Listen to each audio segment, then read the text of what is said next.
Pejabat sementara Wali Kota Palembang, Ahmad Najib, bersama pejabat Pemkot lainnya menyambangi setiap kecamatan yang ada di Kota Palembang.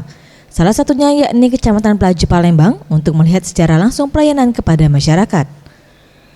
Dalam kunjungan kerja ini, Ahmad Najib banyak menerima laporan dari masyarakat terkait proses pembuatan KTP elektronik dan ada salah satu warga yang telah melakukan perekaman KTP elektronik sejak tahun 2011, namun hingga sekarang belum selesai dicetak.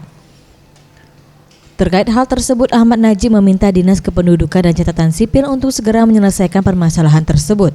Karena di tahun ini masyarakat akan ikut berpartisipasi dalam Pilkada Serentak 2018. Buat KTP kemana?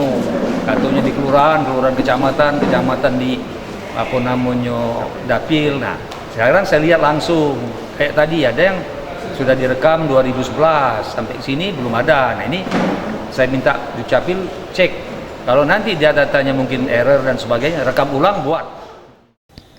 Ahmad Najib juga menambahkan kunjungan kerja di setiap kecamatan akan terus dilakukannya untuk melihat pelayanan, transparansi, akuntabel, efektif dan efisien kinerja pemerintah Kota Palembang dalam melayani masyarakat.